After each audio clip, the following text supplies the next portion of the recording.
All right, today we're going to work on, or not work on anything, but I just want to showcase a special feature, and it's a drop pod feature. So I press tab, and there's a bunch of drop pods above the map, and you can jump into one, and you can steer it, you can accelerate. There's kind of a setting on the right, and it kind of warns you on when you need to brake with your drop pod to have a safe landing. So you can press tab, you can do it as many times as you want. So you can go down, you can find where you want to go to, go outside. Oops, oh, I guess there's a piece of collision here. Let's see. Yep, I guess these technically have collision. But yeah, and then the other kind of thing that you can do here is you can call down drop pods, which I think looks really cool when you call down a bunch of them. You can see them just kind of zooming down from the sky and just bam, bam, bam, bam. And they spawn in kind of allies that can come out. And that's the system. I'll go through the blueprints a little bit, but this isn't a tutorial. This is more a showcase. I think this is a pretty cool feature. I haven't really seen many videos on people doing something similar with this. So I just wanted to show my version of it and one way it can be done.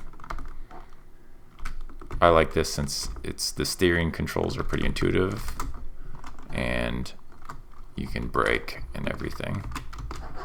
I particularly like the braking fins. So you got the thruster, and then you can slow down. The fins kind of turn when you move, and then this is like emergency brake. You got the fins. You can actually slow down a lot if you want really fine precision, but then like the turrets will get you. So that's the system. Let's jump into the blueprints here. The pods, really there's kind of two stages. There's the proxy. Let me grab, I guess I can just click that. So these are different than the pods that actually fall down, since the pods that fall down actually need to check some things in real time. So to have a bunch of pods just sitting in the air that are all running on tick checks, that's expensive, so I use a proxy. So these are pretty basic. They're just the pod, and then they have a collision on them, and it basically says like, hey, when you hit that collision, then go check it, see if it's the player, and do some things. Spawn in the actual pod. And then this proxy actually kind of just turns off, and then it turns back on once it lands, and it makes sure the wings and the angle and everything is correct as the falling pod. So the pod gets used initially, and then it gets spawned back in.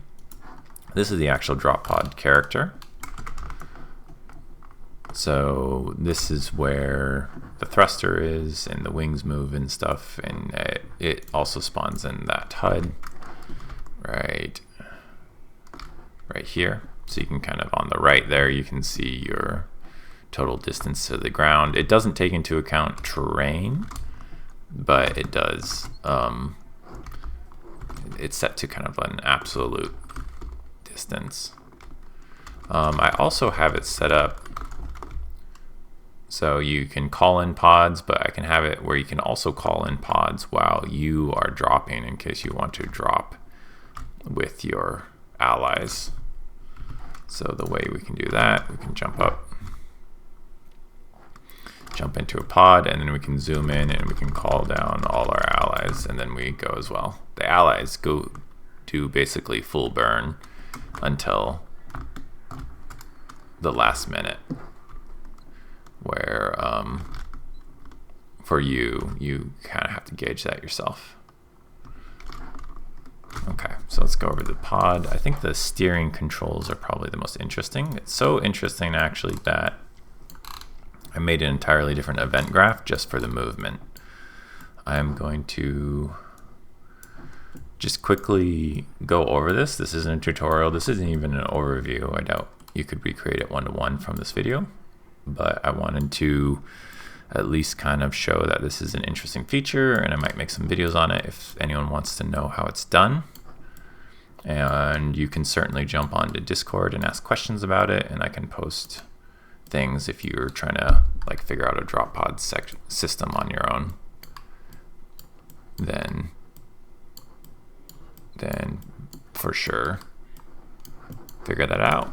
And if you want to request any other videos, tutorials of things that are interesting, I'm trying to make a bit more unique tutorials of things that you don't get to see very often. I'll catch you later.